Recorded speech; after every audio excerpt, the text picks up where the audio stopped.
Hey guys, Nike here. I wanted to do a quick video on Ascended Food since I'm sure some of you are interested in this and want to have best in slot food, and you wanted to know essentially what food you should make because they are pretty sizable investments. Obviously, there's no real debate. If you are playing like a healer, you're obviously going to get the 10% outgoing healing and the concentration and the healing power, depending on what sort of breakpoint you need with concentration. But that's mostly irrelevant. What we really want to know is whether or not you should be taking the heal on crit or the 10% incoming damage if you're playing a DPS build. If you're playing a Condi build, chances are you don't have 100% chance to crit. And so since you don't have 100% chance to crit in a Condi build, the heal on crit becomes way less efficient. And in a Condi build, it is no question that you want to go with the 10% incoming damage Condi food for best in slot. So what about power builds? That's where things get interesting. So right here we have the 10% incoming damage, 100 power, 100 ferocity, and then the heal on crit version of the same, essentially sweet and spicy butternut squash soup with a bonus. So which do we pick? The first way to analyze it is to look at the heal on crit food. We can assume that since it's lifesteal, not just heal on crit, it will still do damage even if you're at full life. It will still steal the life even if you are at full life, which is good. So what that means is, roughly speaking, with full raid buffs, it will steal about 150 health per second. So we're talking 150 DPS increase, which is very, very little. But it's still something. So 150 health gained per second is a way to look at it. So that means to be better than the 10% incoming damage, you have to be taking less than 1,500 damage a second. If you are taking 1,500 damage a second or more, then you will gain more net defensive benefit from the 10% incoming damage.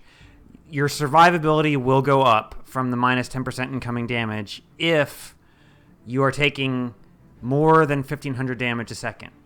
If you are taking under 1,500 damage a second, you will get more defensive benefit from the heal on crit food, plus you'll be getting the offensive benefit of it.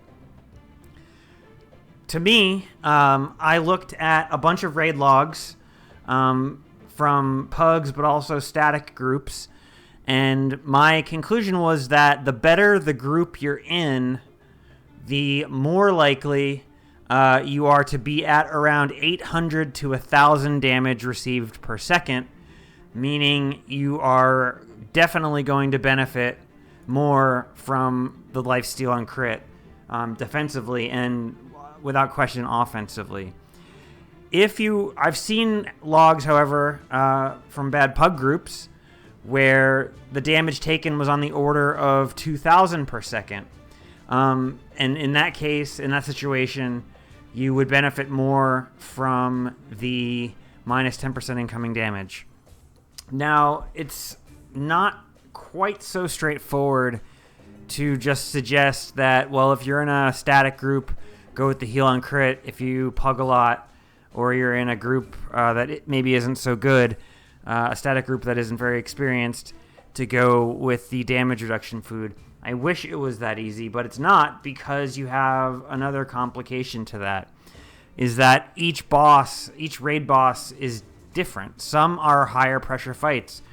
For example, Matthias is a much higher pressure fight than, say, Sabbatha. You will take significantly more damage by the end of a fight from Matthias than you will from Sabbatha. So it remains to be seen, in that case, there's a lot of situations where no matter what group you're in, you might be better off with the minus 10% incoming damage than you would be with the heal on crit. So each boss, in a sense, has a different result of what's strictly optimal. The next thing to consider is that some groups play with a second healer. Playing with a second healer, especially if that second healer is a heal scourge that is going to be providing a lot of barrier, means you will be taking significantly less than 1.5k per second.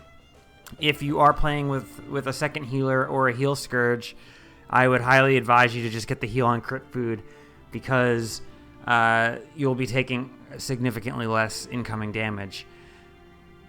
All of those things together, all of those factors put together, my advice, if you only have the budget to make one, is to make lifesteal on crit food. Reason being, most bosses do not put a lot of pressure on anyone but the tank. So for most bosses, this is probably optimal. Most players either play with a very good group where you take less incoming damage, or they play in pugs that at least have 2 healers, and usually a heal scourge in those pugs. That means that I would suggest that in more scenarios than not, you will benefit more from the lifesteal on crit, not only defensively, but also it does add, again, 150 DPS, whatever that is worth to you, which isn't very much, but it's still something.